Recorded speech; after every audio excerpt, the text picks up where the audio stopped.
sorry. So, Laura, you work for the BBC. Could you explain your daily job and role, please? So I, up until about 3 weeks ago, was a freelance writer, which meant I would come in on a show-by-show basis and provide additional material for the scripts that were going out on predominantly on Radio 4 and their classical comedy shows. And then what's happened sort of recently is that I've now been employed on a year-long contract, which is sort of a comedy contract, writer bursary it's called. And I'm here to provide all material, well, additional material for the shows, and also to help producers if they're developing new shows, and that's both on BBC Radio and BBC Studios Productions, which is TV as well. Fantastic. So this lot are at the moment writing their own radio documentaries and lifestyle shows, so like panel shows and debate shows for what they're doing. And so they're just in the process of about to start script writing. Can you give them any advice for you, how you go about writing scripts? Okay, so I mean, it all depends on what sort of show that you're writing for. Obviously, if you're writing panel shows and that sort of thing, it's slightly different because what you need to be thinking about is the talent that you're working with. So if you're including, I don't know, Joel Domet on a panel, you need to think about him and his style and what he's going to want to talk about. So from a producer's point of view, your job really is to sort of get under the skin and work out what's going to work for that person. If you're writing like I do more sketches or longer forms, so sitcom, it's all about character. So you really need to find what is at the heart of your character, because that is what's going to give you the momentum throughout the script. You can have a great story to tell, but if your character isn't engaging, people just aren't going to stay with you on that journey. So yeah, like always start with character. Fantastic. Okay, so starting with character or starting with your main subject and working from there, I think is really key. Sorry, I don't know if you can see our lot, because I've seemed to have got you up twice on our screen. Hang on one sec. They are. I can see. I've got an echo though. Oh, have you? Really? Oh, sorry. Yeah. It's because you're on our main speakers, I think. That's why you can probably hear yourself lots and lots. Yeah. Do you want to talk about how you sort of came into the industry itself, so how you started working at the BBC? Yeah, sure. So as your teacher, is it Miss Samuels? Is that what you're called? Yeah, I am Miss Samuels here. Hilarious. They call me Renza in this class, but yeah. So as Miss has said, we went to university together. I did some script writing at university, not a huge amount. I didn't really know what it was that I wanted to do. I felt in the case near university. And I ended up doing a few years on, after doing a few different things, I ended up doing a course at the National Film and Television School in writing and producing comedy.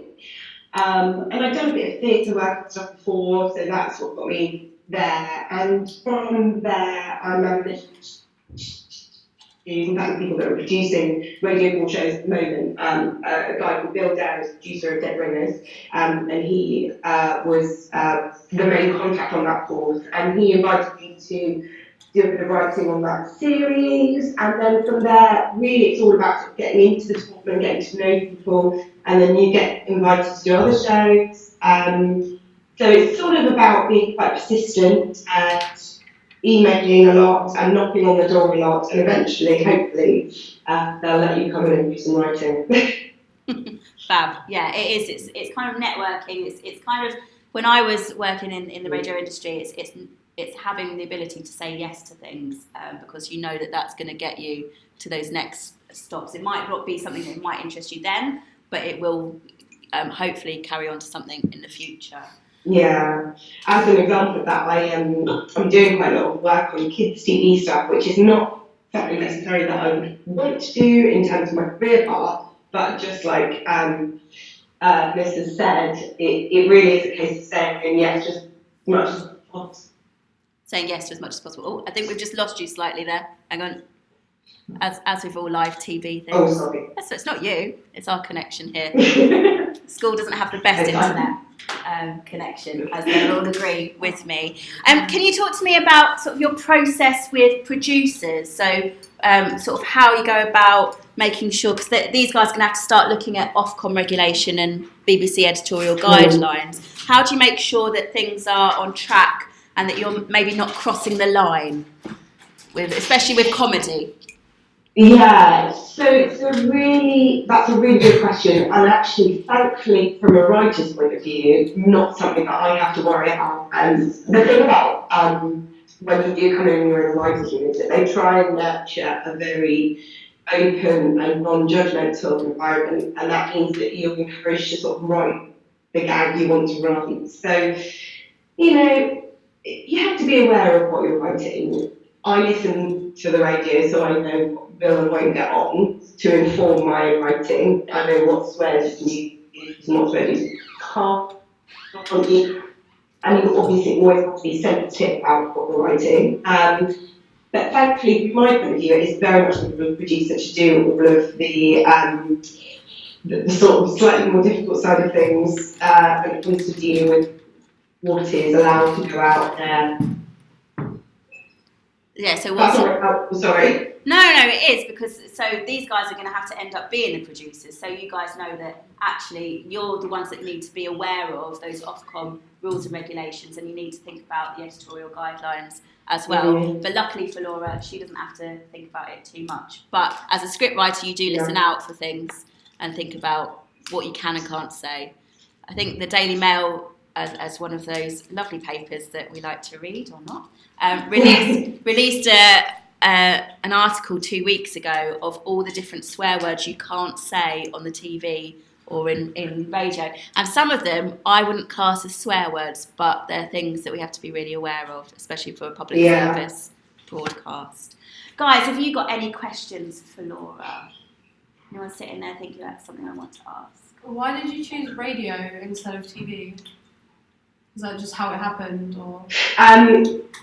That's a very good question, and it is not a case of that's what I've chosen. So I do write TV as well. I've written for 5 News to You and Tracy Ullman Show and that sort of thing. But this is a really good way of getting into the industry. I'm based with Radio 4, but my office is, I'm employed by BBC Studios, and BBC Studios produce TV and radio. And actually at the moment I'm sat in this little cubicle and I'm writing a sketch for Comic Relief, a Comic Relief Christmas special to go out on TV. So it's a really funny industry in the sense that once you're in, you've got a bit more room for manoeuvre, so you can go across and do little bits for them. I got the job on I Got News to You just purely because I was the producer, and he sort of contacted me and said, do you want to do some visual gag, that sort of thing. So for me, radio was way, and now I'm looking to diversify and do more online stuff and TV stuff. Great, so there's a real variety in what you're doing. Alongside that, I mean, I'm guessing when you're writing for something like Have I Got News for You, you need to keep on the ball with news stories and getting to know content in terms of things like what's Jeremy Corbyn doing now or what's Theresa May said here. So how do you go about that? So at the moment, obviously my main job while I'm here is working on, like I said, the topical comedy shows. And that means I have to be across the news a stupid amount, more than I would like to, because it is depressing. But what we will tend to do as a writer's room is sort of choose the story. So when it comes to producing topical shows, we start writing on the Tuesday, we record on the Thursday, and it goes out on Friday. So with the topicals, you need to be across the news all the time. You need to have your apps on your phone that pop up with things that are going on. Twitter as well, I'm always on. With so much tweeting, but reading what's going on. And newspapers, the old-fashioned newspapers, although I do try to avoid Daily Mail, but nevertheless it's important that you kind of get a broad range of opinions and views. I tell you what, this is the BBC. Yeah, it is the BBC, and when working in radio, I think I bought many copies of the Daily Mail and the Sun just to help me for news content, even if it was a comedy feature that I was Well, looking that's at. it. Yeah, that's true. You will get a lot of comedy from the Sun, to be fair. Yeah, absolutely. Any other questions in the room? Come on, don't be So, shy. what sort of panel shows are you making?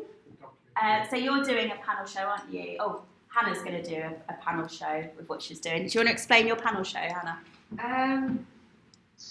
It's basically about should 16-year-olds have the right to vote. So it's Okay, so be looking at sort of like political view, 16-year-olds plus, and giving them a voice. What have you called it? No vote, no voice. No vote, no voice is what she's calling it as her show. nice. And the majority of the sort of documentaries and the panel shows are trying to look at a younger audience. So they've explored all different radio avenues. They've looked at sort of Radio 5 and Radio 4, but we're trying to look at if it was a Radio 1 to create its own panel show, which is different to the surgery. What sort of things would they be looking at? Who else is doing panel shows? Anna, what are you thinking with your idea? Well, one of my ideas was to do a panel show about school issues and bullying. So I was going to have like lots of like interviews, and I was going to have like a debate. Yeah. So some quite hard-hitting subjects with that. But maybe, because we were thinking, some of the people were saying that they wanted, it's like a formal subject, but they wanted to try and make it a little bit more informal and look at more sort of light-hearted comedy-style things. Especially you, Hannah, weren't you? You were thinking, although it's quite a formal topic talking about politics, that actually maybe need to sort of try and keep it light-hearted and think about those moments. I think that's a really good thing to do. If you look at things like The Last Leg on Channel 4, that does exactly that. You're dealing with very, subjects that are profoundly affecting, but in a way they're almost more, there's almost more impact because of the comedy element as well. So I think if you can include some comedy, I think it's always worth it. Lovely. Any other questions? Oh, Emmy's got a question for you. If we're like writing a script or a layout script or something like that, and we kind of hit a block or a wall, do you have any tips for kind of getting over that? That's a difficult question. I think it's always worth walking away. Walk away and put it away and don't look at it for 24 hours and then return to it. The other thing I would always suggest is be prepared to delete stuff. You might think that you've written something fantastic, and actually in a day's time you go back to it and you're not happy with it at all. Don't think that's going to waste your time, because it's getting you to where you need to be. But if you think, do you know what, this isn't right, get rid of it, start again, and you will get there. But yeah. Oh, don't be too tunnel vision when it comes to working with your script. Has there ever been? It's sort of like stopped and started on that. It froze on a very unattractive photo of your face because you're a very attractive lady. Could you explain sort of like your process with that when you've had those sort of sticking moments? Because I know that you were telling the Year 12s the other day about don't be afraid to say goodbye to your darlings and things like that. Yeah. So I had a piece of advice a while ago, which was out of quantity cuts quality. And I think that's very true. I try and write as much as I can, and have sort of a stash of scripts in the bottom drawer. And you'll find the more you write, it's like a muscle. The more you write, you will find yourself learning tricks, and your writing will improve. Particularly if you're writing stuff like gags and that sort of thing. I think the more you practice, the better they become. But if you have a stash of scripts, like you're quite often as a writer, you'll go into a commission meeting, 12 ideas. So they'll be interested in none of them until you get to like 12 ideas. So you might think you've come up with the best thing possible, but it is out of your hands when you're a writer. You are dealing with producers and commissioners, and they are under control. So just be prepared to throw things away, kill your darling, as they say, and move on to the next thing, because ideas will never ever run out. You will always have a new idea. Don't be afraid to throw something away. Thank you, because I think there's a couple of the guys in here that have got lots of ideas in their heads and they're thinking, I could really go this way with it, but then suddenly they go, oh, but I really want to do this instead. And it's not being afraid to Yeah. say, right, I've got that idea, I'm going to stash that away for maybe something in the future. Now let's work on this one, which I think is going to work. Yeah, definitely. Cool. Any other ideas or questions, guys, or anything that you want to run past Laura? Andy, you look like you've got a question. Just thinking.